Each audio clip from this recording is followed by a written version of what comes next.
உங்களுக்கு தாய் உள்ளம் உண்டு. எல்லாரையும் அரவணைச்சு போகக்கூடிய தன்மை என்பது உண்டு. எல்லாரையும் லவ் பண்ணி எல்லாராலும் லவ் பண்ணப்படக்கூடிய ராசி கடகராசி. ஒரு சம்பவம் நடக்குது உங்கள் வாழ்க்கையில் அப்படின்னா உங்களால் அதை எளிதில் மறக்க முடியாது. இந்த கல்வியினால் உங்களுக்கு என்ன பெனிஃபிட் அப்படின்னு பார்த்தீங்கன்னா ஜீரோ.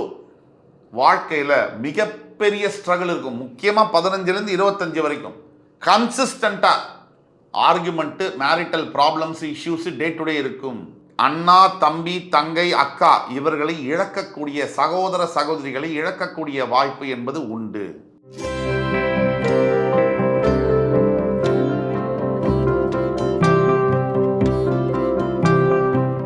வணக்கம். அக்கரதுண்ட மகாகாய சூரிய கோடி சமப்பிரப அபிக்னம் குருமே தேவ சர்வகாரியேஷு சர்வதா. தென்னாட்டுடைய சிவனே போற்றி, என் நாட்டவர்க்கும் இறைவா போற்றி. அன்பர்களே, நண்பர்களே, இந்த புத்தம் புதிய வீடியோவில் உங்கள் அத்துணை பேரையும் சந்திப்பதில் மிக்க மகிழ்ச்சி கொள்கிறேன். இன்றைக்கி நம்ம பார்க்க போகிறது கடகராசி. ஆண்டவன் எழுதிய விதி அப்படிங்கிற தலைப்பில் மேஷம் முதல் மீனம் வரை அலசி ஆராய்ந்து கொண்டிருக்கோம். அதில் இன்றைக்கி நம்ம வரிசையில் வரக்கூடியது கடகராசி. கடகம் காலபுருஷனுடைய 4ஆம் வீடு, தாயுள்ளம் கொண்ட சந்திர பகவான் ஆட்சி பெறக்கூடிய வீடு, புனர்பூசம், பூசம், ஆயில்யம் என்கின்ற 3 நட்சத்திரங்கள் வரக்கூடிய வீடு. இதில் புனர்பூசம் என்பது குரு, பூசம் என்பது சனி, ஆயில்யம் என்பது புதன். குரு, சனி, புதன் சந்திரனுடைய வீட்டில். இந்த காம்பினேஷனை பற்றி தான் இன்றைக்கி பேச போகிறோம். இந்த வீடியோவானது திருப்பியும் சொல்கிறேன், அனைத்து கடகராசி கோடான கோடி அன்பர்களுக்கும் நேயர்களுக்கும் இந்த வீடியோ ஒரு வரப்பிரசாதம்.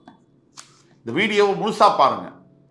உங்களுடைய தலை விதியானது என்ன, எதை நீங்கள் எதிர்பார்க்கலாம், உங்களுடைய குணாதிசயங்கள் என்ன, என்ன ரெமிடிஸ், என்ன சொல்யூஷன், தீர்வுகள் என்ன, அதை பற்றி தான் நீங்கள் பேச போகிறோம்.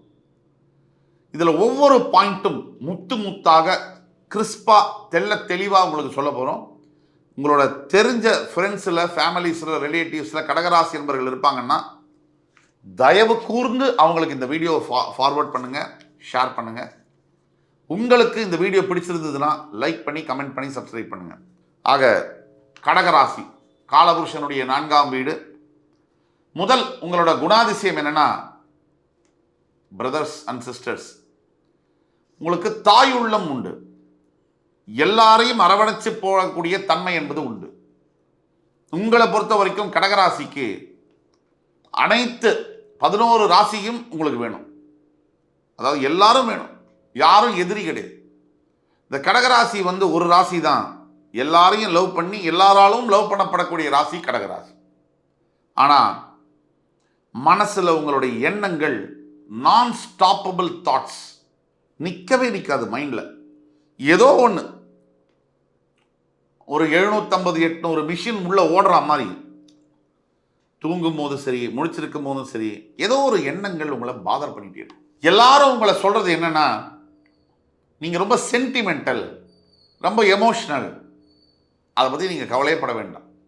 மனிதன் அப்படின்னா அவன் மரம் கிடையாது, உணர்வுகளுடைய சங்கமம்.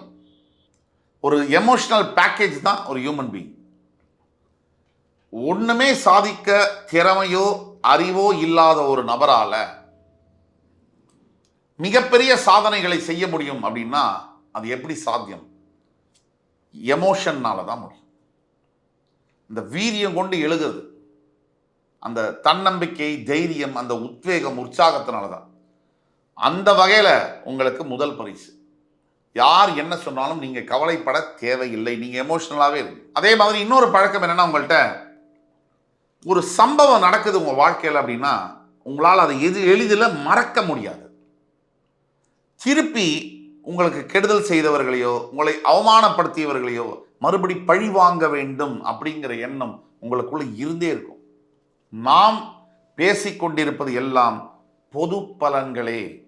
தனிப்பட்ட உங்கள் ஜாதகத்தில் உங்களுக்கு தீர்வு கொடுக்கணும்னா நீங்கள் எங்களோட வாட்ஸ்அப் நம்பரில் தொடர்பு கொண்டு உங்கள் தனிப்பட்ட ஜாதகத்தை காண்பிக்கும் பொழுதுதான் உங்களுடைய வாழ்க்கை தலைவிதியை மாற்ற இயலும்.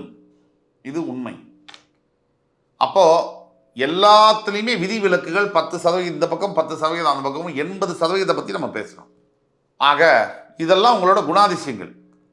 இப்போ உங்களுடைய தலைவிதி என்ன, அதுக்குள்ளே போவோம். முதல் பாயிண்ட் என்னன்னா, தலைவிதியில் அனைத்து கடகராசி என்பவர்களுக்கும் நல்ல கல்வி என்பது கிடைக்கும். ஆனால் இந்த கல்வியினால உங்களுக்கு என்ன பெனிஃபிட் அப்படின்னு பார்த்தீங்கன்னா ஜீரோ. நீங்கள் படிச்சிருப்பீங்க, படிக்கலை, ஆனால் படிப்புனால உங்களுக்கு பெனிஃபிட் என்பது ரேர் தான். கடகராசியை பொறுத்த வரைக்கும் என்னதான் நீங்க சொன்னாலும் படிச்சு தான் வேலை பார்க்குறேன், அதில் வர சம்பளத்தை வச்சு தான் வீடை காப்பாற்றுறேன்னு சொன்னாலும் கண்டிப்பாக நீங்க நினைத்த திருப்தியான வாழ்க்கையை உங்களால் வாழ முடியாது. படிப்பினால் உங்களுக்கு அது கிடைக்காது. இது உண்மை. இரண்டாவது பாயிண்ட் என்னன்னா, கடகராசிக்கு உங்க கூட பிறந்த சகோதர சகோதரிகள் ஒரு அவசியமான காலகட்டத்தில் உங்களுக்கு உதவ மாட்டார் என்பது உங்கள் தலைவிதி. மூன்றாவது தலைவிதி என்னன்னா, 15லேருந்து ஒரு 30 வயசு வரைக்கும் வாழ்க்கையில மிகப்பெரிய ஸ்ட்ரகிள் இருக்கும். முக்கியமா 15லேருந்து 25 வரைக்கும் கடகராசி என்பவர்களுக்கு மிகப்பெரிய ஸ்ட்ரகிள், போராட்டம் என்பது இருக்கும். இந்த வயசு, இந்த 10 வருஷம் மிகப்பெரிய போராட்டங்களை சந்திக்க வேண்டியது இருக்கும். நாலாவது பாயிண்ட், உங்கள் தலைவிதி கவர்மெண்ட் ரிலேட்டட் ஜாபோ, கான்ட்ராக்டோ, பிசினஸோ இருந்தால் மிகப்பெரிய அளவில் நீங்கள் பிரகாசிக்கலாம். ஐந்தாவது தலைவிதி, என்னதான் உங்களுக்கு மிகப்பெரிய பதவி, பொருள், கான்ட்ராக்ட், பிசினஸ் இதெல்லாம் இருந்தாலும் நீங்க வேலை செய்யக்கூடிய இடத்துல, வியாபாரத்திலோ ஹெவி காம்படிஷன் இருக்கும். நீங்க வேலை செய்யக்கூடிய இடத்துல மிகப்பெரிய எதிர்ப்புகளும் எதிரிகளும், அதே மாதிரி வியாபாரத்திலும் கூட சூழ்ச்சி செய்யக்கூடிய, உங்களை கவுக்கலான்ற கூடிய மிகப்பெரிய எதிர்ப்பும் எதிரியும் இருந்தே தீர்வார்கள். ஆறாவது பாயிண்ட் தலைவிதியில 40 வயதுக்கு மேல மிகப்பெரிய வெல்த், சொத்துக்களை சேர்க்கக்கூடிய அக்யூமுலேட்டிங் வெல்த், மிகப்பெரிய ஹியூஜ் வெல்த், அதை அக்யூமுலேட் பண்ணக்கூடிய சாத்தியக்கூறுகள் 40 வயதுக்கு மேல உங்களை வந்து சேரும். ஏழாவது தலைவிதி ரொம்ப முக்கியமான தலைவிதி. இந்த 10 கமாண்ட்மெண்ட்ஸ் மாதிரி சொல்லிட்டு இருக்கோம். இந்த ஏழாவது தலைவிதியில உங்களுடைய வயதான காலத்தில் மன்னிக்க வேண்டும் கடகராசி என்பவர்களே, உங்களுடைய குழந்தைகள் உங்களிடம் கடுமையாக நடந்து கொள்ளக்கூடிய வாய்ப்பு என்பது இருக்கு. அல்லது உங்களை விட்டு பிரிந்து வேறொரு நாட்டிலோ வேறொரு ஊரிலோ அவர்கள் இருக்கக்கூடிய வாய்ப்புகள் நிறைய இருக்கு. எட்டாவது தலைவிதி, உங்களுடைய வாழ்க்கையின் உச்சக்கட்ட எதிரிகள் உங்ககிட்ட க்ளோஸா பழகுவாங்க, உங்க சர்க்கிள் க்ளோஸ் சர்க்கிள்ல இருப்பாங்க. ஒன்பதாவது தலைவிதி, கன்சிஸ்டண்டா கடகராசி என்பவர்களுடைய வாழ்க்கையில செப்பரேஷன், டைவர்ஸ் நடக்குதோ இல்லையோ, கன்சிஸ்டண்டா argument, marital problems, issues day to day இருக்கும். 10வது தலைவிதி, மெஜாரிட்டி ஆஃப் த கடகராசி பீப்புள் பார்த்தீங்கன்னா, நீங்க மெஜாரிட்டி கடகராசியில நீர்நிலை சம்பந்தப்பட்ட, அதாவது நீர் சம்பந்தப்பட்ட வியாதிகள், வாட்டர் பாண்ட் டிசீசஸ், இந்த உடம்புல கபம் சம்பந்தப்பட்ட நோய்கள் இருக்கும். சளி தொந்தரவு, லங்ஸ் சம்பந்தப்பட்ட தொந்தரவு, நீர்நிலை சம்பந்தப்பட்ட ரத்த பிரச்சனைகள் சம்பந்தப்பட்டது கண்டிப்பாக கடகராசி என்பவர்களுக்கு இருக்கக்கூடிய வாய்ப்புகள் 100க்கு 99.99% இருக்கிறது. உங்களுடைய 11வது விதி, 40 வயதுக்கு மேற்பட்டு, 35 வயதுக்கு மேற்பட்டு, நான் சொல்லணும்னா 35 வயதுக்கு மேற்பட்டு வாழ்க்கையில் கண்டிப்பாக சத்தியமாக உச்சக்கட்ட திருப்பம், ஒரு மிகப்பெரிய அதிர்ஷ்டம் என்பது உங்களுக்காக காத்திருக்கும். இதை எப்போ வரும், எப்படி வருங்கிறது உங்கள் சுய ஜாதகத்தை பொறுத்தது. அப்படி சுய ஜாதகத்தை நீங்கள் பார்க்கணுன்னா வாட்ஸ்அப் நம்பரில் எங்களை